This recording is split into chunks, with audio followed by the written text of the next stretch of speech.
I almost turned around. For a brief, humiliating second, I considered walking back to my car, driving home, and pretending I had never come at all. Because when the young man at the door looked at me with polite indifference and said, "Family seating is full," something inside my chest cracked in a way I hadn't felt in years. It wasn't loud, it wasn't dramatic. It was quiet. The kind of quiet that tells you exactly where you stand in someone's life. And as I stood there, holding the small bouquet of white lilies I had brought for my granddaughter, I realized something that hurt more than any insult ever could. Maybe I wasn't family enough. But what happened next? What my granddaughter did in front of that entire auditorium is something I will carry with me for the rest of my life.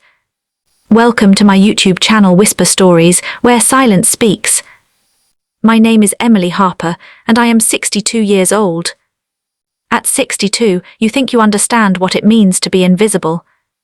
You think you've made peace with the quiet corners of life, the smaller invitations, the later phone calls, the "we'll let you know" that never comes. You tell yourself it's natural. Children grow up, families branch out, seats fill up. But nothing prepares you for the moment a stranger looks you in the eye, scans a clipboard and says politely but firmly, "Family seating is full." The morning of my granddaughter Lily's award ceremony felt like Christmas used to feel when my children were small. I woke up before the sun. I pressed my lavender blouse twice, even though it didn't need it. I chose the pearl earrings my late husband gave me on our 40th anniversary. I even curled my hair, something I rarely bothered with anymore. Lily had called me 3 weeks earlier. "Grandma," she'd said, her voice bubbling like soda, "I'm getting the Excellence in Science award. You have to come." Have to. Those 2 words wrapped around my heart like a ribbon. I marked the date in red ink on my calendar and counted the days like a child waiting for summer vacation. The school auditorium buzzed with energy when I arrived. Balloons framed the stage, folding chairs stretched in neat rows across the polished floor. Parents and grandparents clutched bouquets and cameras, their laughter echoing against the high ceiling. I walked in slowly, smiling at the noise, at the life. At the doorway stood a young usher, no older than 19, holding a clipboard. "Good afternoon," he said brightly. "Are you here for the awards ceremony?" "Yes," I replied, smoothing my blouse. "I'm Lily Thompson's grandmother." He scanned his list.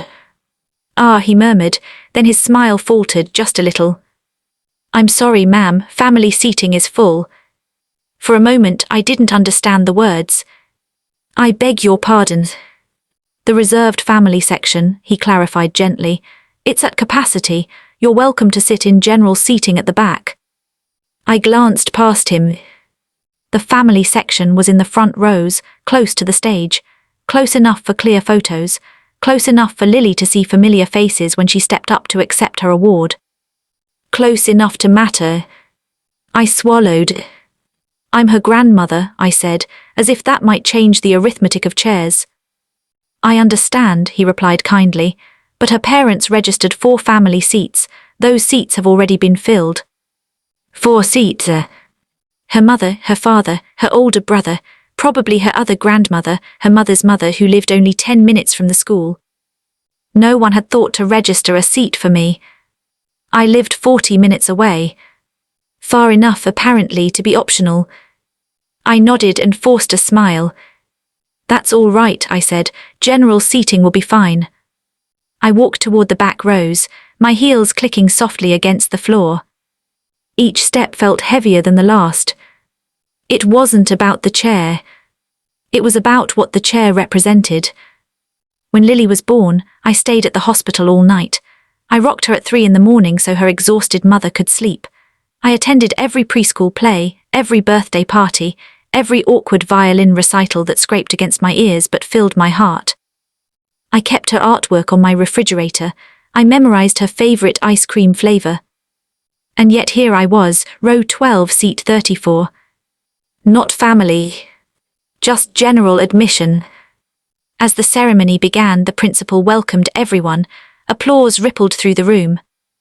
I searched the front rows for Lily. There she was, second seat from the aisle. Her hair was pulled back in a neat ponytail. She wore a navy dress with tiny white flowers. She looked radiant. She scanned the audience, her eyes bright, searching. For a moment, they paused on the family section. Then she looked farther back. Our eyes met. Her face lit up. She waved.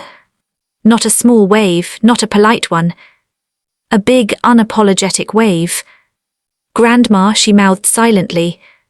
Several heads turned. I waved back, my throat tightening. In that moment, I didn't feel invisible. I felt seen. When they called her name, Lily Thompson, Excellence in Science, the auditorium erupted in applause. She walked to the stage with a confidence that made my chest swell. As she reached the microphone, she adjusted it slightly, cleared her throat and said, "Before I say thank you, I just want to make sure my grandma can see me." The audience chuckled softly. She pointed toward the back. "She's sitting way back there, but she's the reason I love science. She bought me my first microscope when I was 7, and she lets me ask a million questions without getting tired." My breath caught. "If you can see me, Grandma," she continued, "this is your award too." The applause grew louder. I saw her parents exchange surprised glances in the front row. My eyes blurred with tears. At 62, you don't expect to be publicly acknowledged. You expect to fade quietly into supportive roles. But Lily pulled me into the spotlight without moving me from my seat. After the ceremony ended, families flooded the stage for photos. I stayed where I was for a moment, dabbing my eyes. Then I stood and made my way down the aisle. Before I reached the front, Lily broke away from the crowd and ran toward me. "Grandma," she cried, throwing her arms around my waist.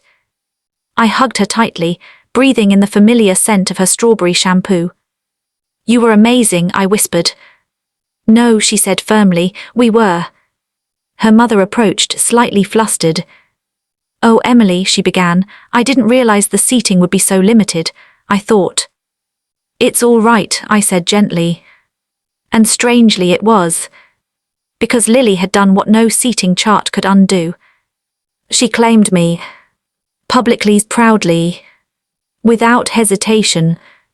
Later that evening, I sat on my porch with a cup of tea, watching the sky turn shades of orange and purple. I thought about chairs. About labels. About how easy it is to measure love by proximity, by who sits in the front row. But love isn't a seat. It's a thread. Sometimes it stretches across aisles, sometimes across cities, but if it's strong it doesn't break. I realized something important that day. We cannot control where others place us, but we can control the love we give. And sometimes the quiet seeds we plant bloom in the most public ways. A week later, Lily came over for our usual Saturday baking session. As we mixed cookie dough, she looked up at me seriously. "Grandma," she said, "next time there's something important, I'm putting your name down myself." I smiled. "You don't have to do that." "Yes, I do," she insisted. "You're not general seating." I laughed softly. Maybe I was. Maybe none of us are meant to be. At 62, I've learned that life will occasionally hand you a back row seat. It will test whether your love depends on recognition. It will see if you clap just as loudly when no one is watching. And if you do, if you keep showing up, keep loving, keep investing, someone someday will stand on a stage and point to you. And say, "She's the reason." Moral of the story. Never measure your worth by where you are seated in someone's life. True love and quiet dedication are never wasted. Even if the world places you in the back row, the hearts you've nurtured will always keep you in the front.